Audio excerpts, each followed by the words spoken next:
All right, guys, I'm going to give you a quick overview on how to set up your camera phone. The first tip of the day is as soon as you take it out, clean your lens. Just take the inside of your shirt and give it away. But it's very, very important that you do this. Don't skip this step. Um, if you have a dirty lens, it will show up in the photo. It will diffract the light. It changes the way that the light hits the sensor. So just take the inside of your shirt, give your lens front and back, whichever one you're using, make sure you clean it really well because it will matter. Okay? All right, let's jump into it. All right, I wanted to go over some initial features of the camera. This is an iPhone 13, but most new iPhones have this operating system, and the Android phones are quite similar, and I will do an Android phone overview at another time. But for now, let's take a look at this. Number one, you must clean your lens. So if you haven't already, just go ahead and do that. You can just clean it with the inside of your shirt. It is made of glass. It's not going to scratch, but you don't clean it with sandpaper, and don't clean it with paper towels. Wood fiber can be coarse and harmful to your lens. Okay, so a couple of things that you'll notice is I have a couple of different settings than you do on your phone because I set it up to show that. First thing I want to talk about is RAW versus JPEG. This is very important setting to have on because when you are shooting for your business, you are going to use the RAW setting.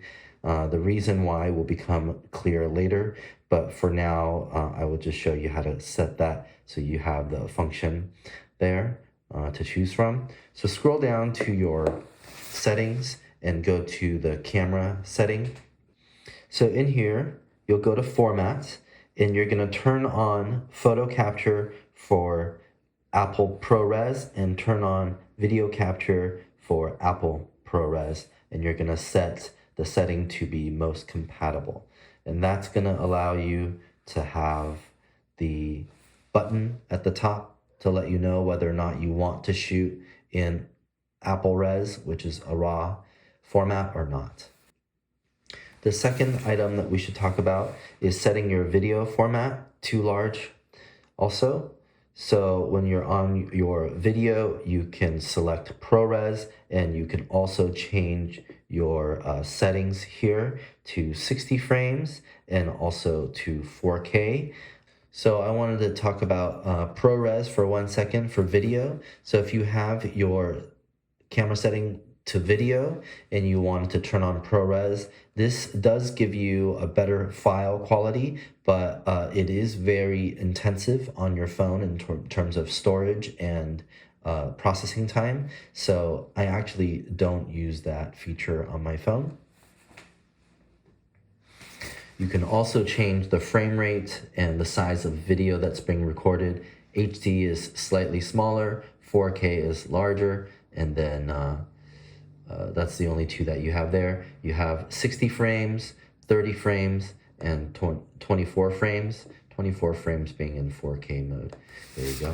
You have 24 frames, which is a little bit more cinematic, but generally HD 30 is just fine for what I'm doing. One other thing to note, when you are using your camera, the volume button is the shutter button. So you can use it to start and stop video. You can use it to take a photo. So that's a very convenient little feature instead of having to press the shutter button on your camera. One thing I want to talk about, the grid. The grid is an important feature if you're shooting interiors or architecture, because the grid will allow you to compose things. Without it, you sometimes can't tell if things are straight or not. So having the grid on is a nice feature.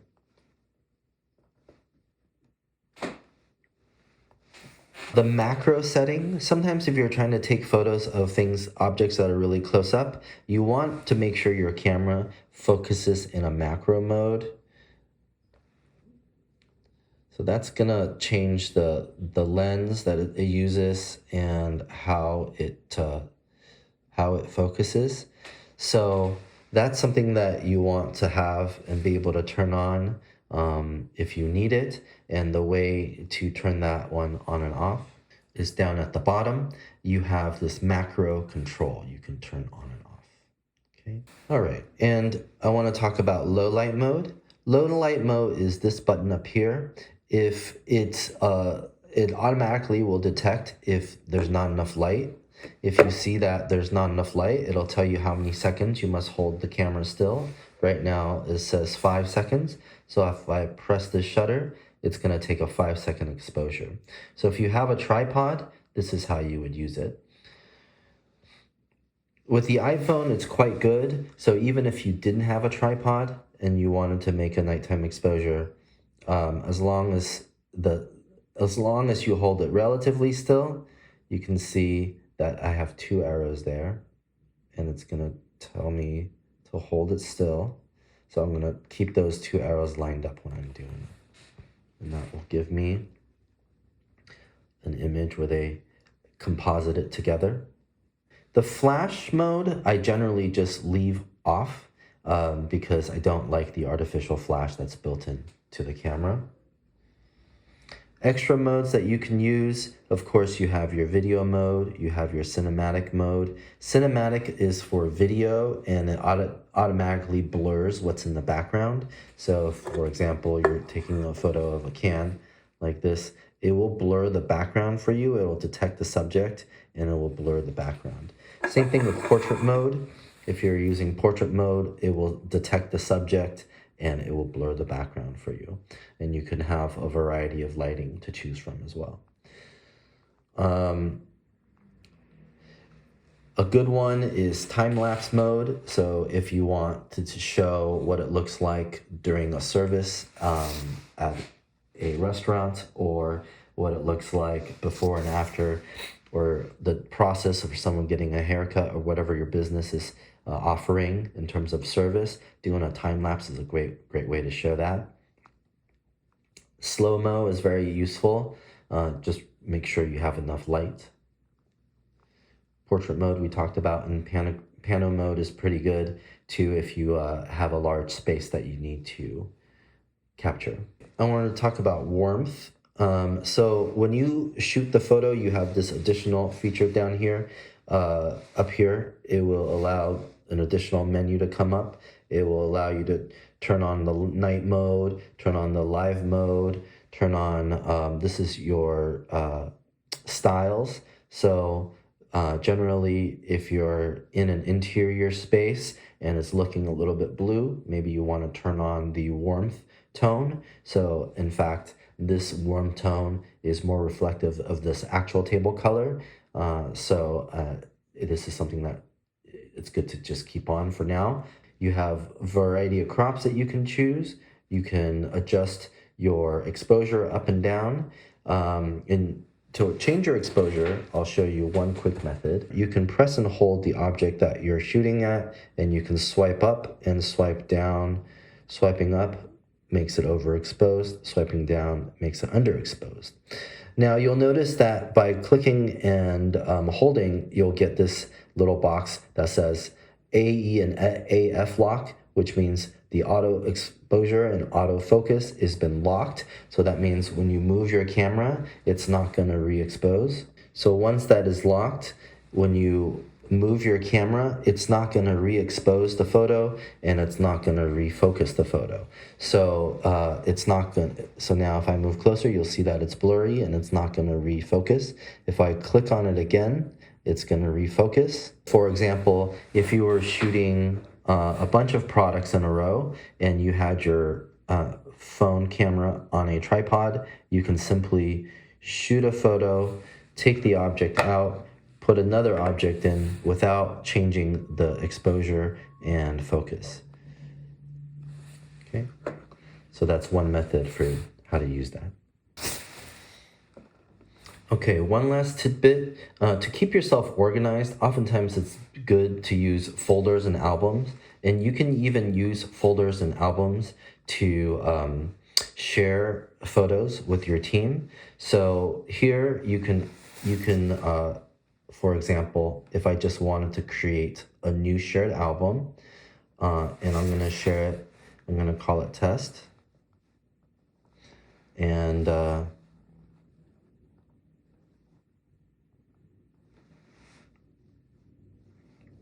going to share it with myself.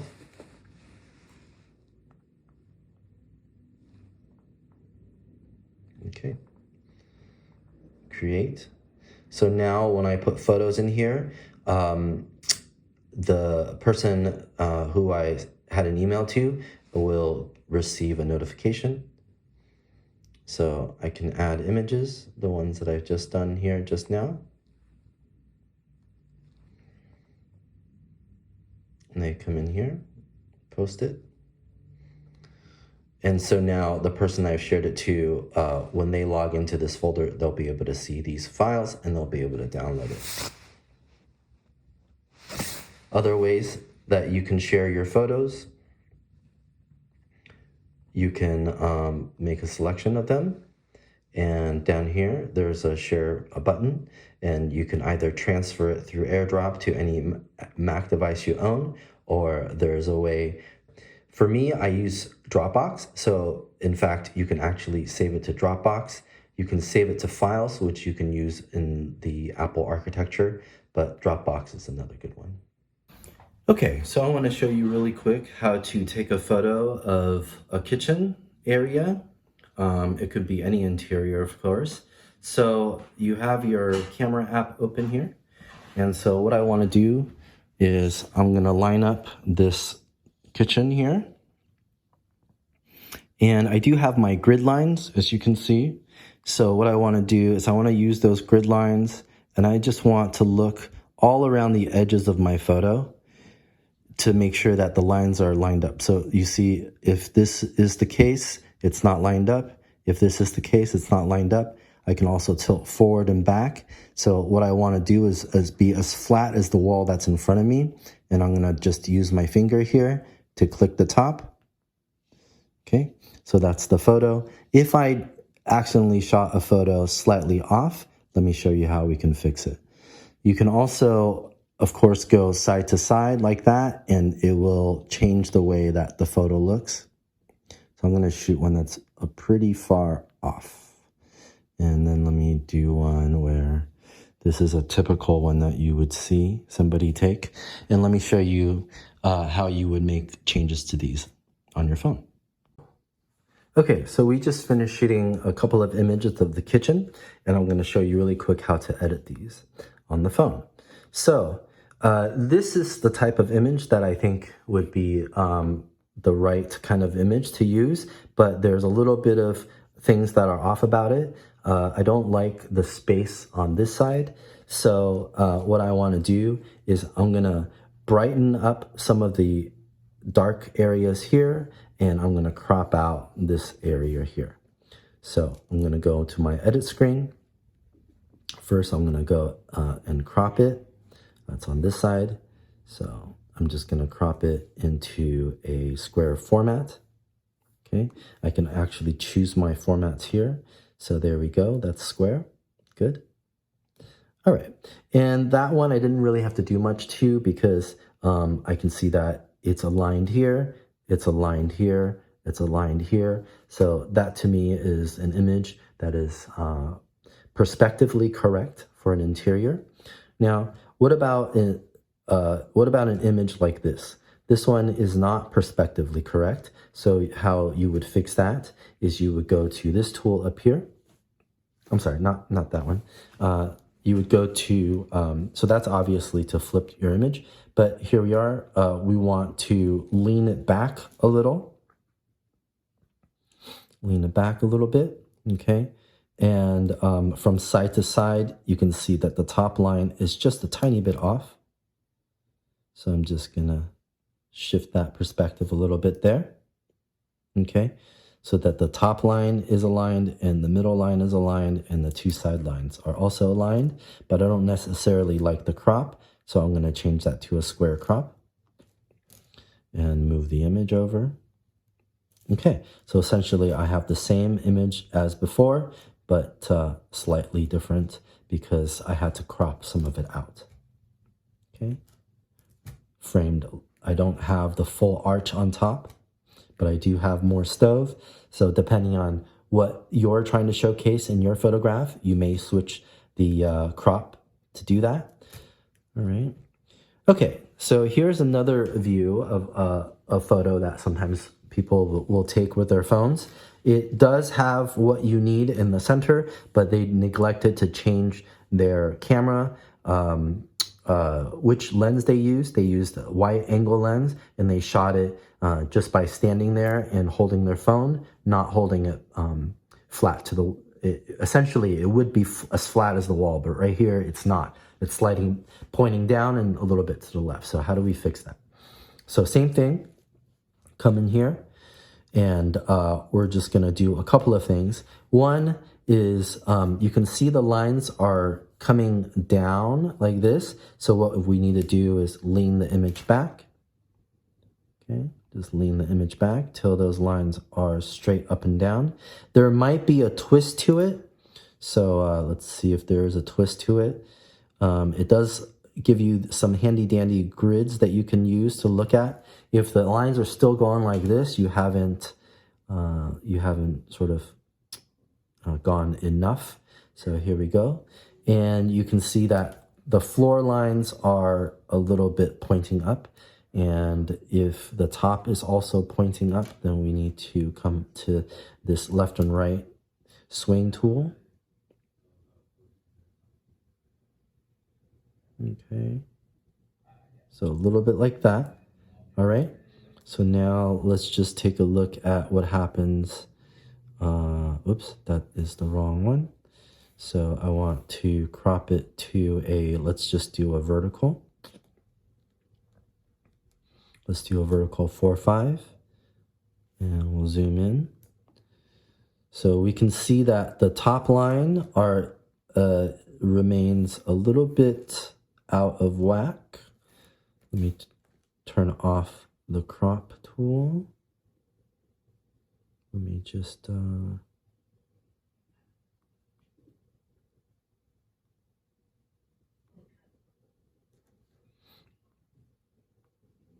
so actually, let me just reset everything here. Okay. All right, let's try that one more time. So what I want to do,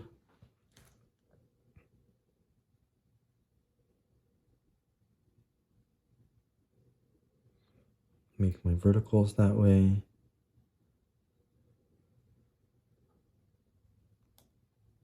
Rotate.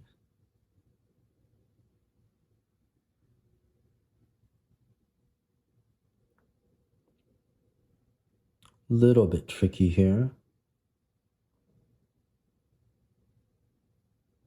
Got a lot of different lines. There we go.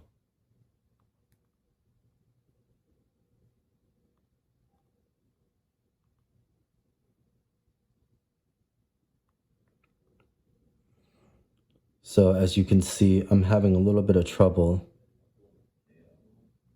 and it takes a few tries.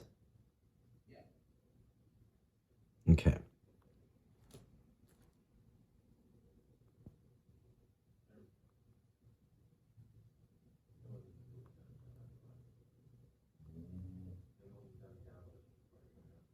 All right. There you go. We're going to cheat it a little bit. Okay, so there you have an image that is more square than it was before. Obviously, if we had taken the image as a properly framed up shot, we wouldn't have to correct it afterwards, but you can see that there are some tools built into your phone that you can use to correct it. So that's very nice to begin with. So that will save you a lot of time.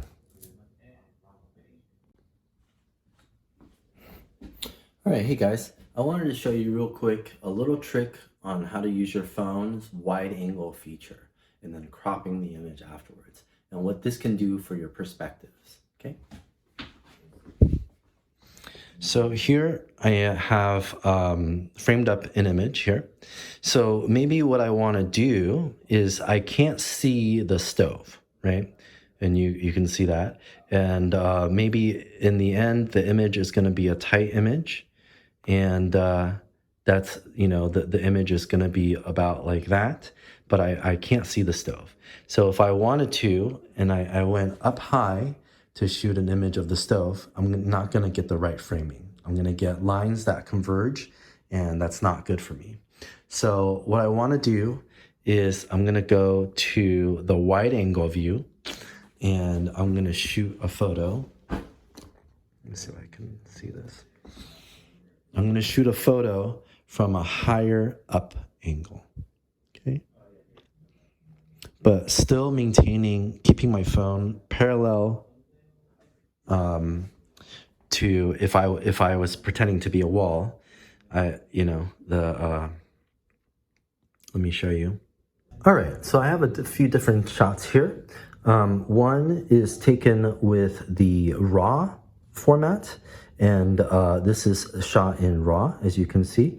This one is also shot in RAW, but this last one is shot as a JPEG. And I'm going to show you the difference between what I can change and what I cannot. So this one was an example of shooting at the normal height, my head height, and you can't see the stove and you can't see much rug. And so what I wanted to do was shoot one slightly higher, that with a wide angle that I can crop later, and I can show you how I'm going to crop that now. So I want a 4x5 vertical crop, and I'm just going to crop out the top and the bottom. And go to the framing of the shot that I actually want. And there you go. So now you have more on the bottom without sacrificing the angle, the perspective, without having to fix that in post-production. And then also what we want to do is we want to do a couple of things. We want to fix the exposure. We want to just make that brighter. And you can see there are certain areas that are going to blow out, but I do have quite a bit of leeway to play here. So up 30, it says, work on brilliance or the highlights. What I'm going to do is raise the shadows because the cabinets are very dark. So I can raise the shadows here quite a bit before it starts to look bad. Once I've done that, what I want to do is I want to fix the sharpness of the image. So I can just make it sharper there. Definition is sometimes called vibrance, sometimes called clarity, sometimes called dehaze. So this will get rid of some of the gray and the blacks, because you don't want your blacks to look gray, especially if you're backlit. And then also you want to fix the saturation, just pick it up just a tiny bit, a little bit more lively, a little bit of vibrance. Okay, so there you have it. That's a pretty well exposed photo. Okay, and let me see if you can see that there. All right, and the difference with this one is a photo shot as a JPEG format. So same thing, we'll go in and edit the shape of it.